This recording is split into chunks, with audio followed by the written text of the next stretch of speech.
À tous les amis, on est parti pour le 10e épisode de Steins Gate, ça commence à faire pas mal en vrai. Donc vous connaissez la chanson, si vous aimez mes vidéos, abonnez-vous, on est que 97% à pas être abonné. Un petit abonnement, un petit clic, ça serait pas mal. Donc on commence direct. Alors l'épisode met beaucoup l'accent sur Amadès et Salieri. Donc Amadès Mozart, hein, le célèbre, et Salieri, je sais plus comment il s'appelle, mais bref, deux musiciens très connus de leur époque. Et Mao a dit que c'est une signification particulière pour elle, car en fait, elle se compare constamment à Kurisu, et elle fait constamment la comparaison entre Amadès et Salieri, entre Kurisu et elle, en fait. Donc voilà, c'est beaucoup établi dessus, c'est un épisode un peu pépère, si je peux dire ça comme ça. Donc voilà, on voit qu'Amadès s'est rétabli, est-ce qu'il y a dit vas-y tu peux l'utiliser à nouveau et tout. Alors déjà, la première chose que si tu vois la première fois Steins Gate, tu te dis, c'est chelou quand même. Amadès est coupé, il n'y a pas d'explication pourquoi il est coupé, tiens je te le remets en place et hop c'est reparti. Genre c'était un petit piratage comme ça, ils se posent pas plus de questions que ça les héros. Enfin je sais pas, moi je me poserais des questions en vrai, hein. Je suis en mode... Enfin, je trouve ça trop bizarre quoi, c'est bizarre. Et je crois que dans le VN, je me rappelle plus si les personnages se remettent un point de question sur ça ou pas. Mais bref, ils continuent leur vie pépère tranquille. Donc pendant ce temps-là, pour les protéger des attaques, Fairy, comme elle est ultra riche, elle a réservé un appart dans son grand immeuble à l'étage entier pour Mao et... comment elle s'appelle l'autre, Moeka. Qu'ils ont d'ailleurs tout saccagé et tout mis en bordel parce qu'elle est très bordélique, Mao. Ça a beau être mon personnage préféré, surtout la version qu'on voit dans le futur, c'est-à-dire en 2035 si je dis pas de conneries. Et qui est vraiment de fou, Mao, c'est ma waifu. Et bah dans la version future, elle est vachement plus mature et tout, enfin c'est super sympa. Mais bref, là on parle du présent. Donc elle est ultra bordélique, et puis t'as Okabe qui dit putain c'est quoi ce bordel, en fait t'as Nae qui arrive en mode sergent. Bon allez vous allez me ranger tout ça, donc il y a une petite scène de gagne dessus.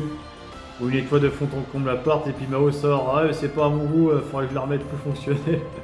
Ah je fais putain mais quelle bande de crado en vrai. Et bref. Donc voilà, toujours est-il que les deux continuent leur enquête à leur façon. À un moment, Mao va se promener avec Okabe un peu dans Akihabara. Elle est fascinée par tout l'électronique qu'elle voit, pour elle c'est une dinguerie et tout. Ils en parlent en même temps avec Amadès. Et Okabe dit, ah ça c'est bien les filles du labo putain, obsédés par leur boulot, complètement sur des composants et tout quoi. À un moment, ils vont tomber sur des peluches à Chanel.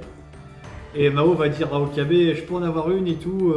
Donc Okabe, à un moment, il a compris que c'était un truc à arnaque, donc il a dit au vendeur, est-ce que vous pouvez en passer une, machin, et il s'est arrangé avec lui pour la passer à Mao. Mao, on voit qu'elle a les joues toutes rouges et qu'elle en porte un, et puis Okabe dit pourquoi c'est une signification particulière pour toi. Donc elle a dit que c'est la peluche de Kurisu, qu'elle était dans sa chambre, mais qu'elle a pris l'incendie le jour de sa mort, ou je sais pas quoi, un truc comme ça. Et elle a dit qu'elle en voulait une pour la donner à sa mère, ce qui est vachement noble en vrai. Et à bien repenser, on n'a jamais vu la mère de Kurisu dans n'importe quel jeu ou dans n'importe quel animé, franchement, c'est dommage. J'aurais bien voulu voir ça même dans un petit OAV, ça aurait été vachement sympa. Et voilà, elle voulait la peluche de Chanel pour ça. Donc on voit que la relation entre les trois se développe, Amadès, Mao et Okabe. Donc ils vont, avant que Mao retourne dans son pays d'origine, elle voulait rendre un dernier tour à Radio Kaikan, l'endroit où Kurisu est morte le 28 juillet, je crois, ou 21, je sais plus. Elle voulait absolument voir cette saisie avant de partir, donc Okabe est un peu réticent à rentrer, mais il rentre quand même. Donc là voilà, il retourne en mode déprime, pourquoi t'es morte Kurisu, machin, etc. Bon, vous connaissez les bails, ça fait plusieurs épisodes que c'est comme ça. Et à un moment, il s'assoit, donc Mao essaie de lui tirer un peu plus les verres de nez, etc. Donc il commence un peu à se confier, et puis a dit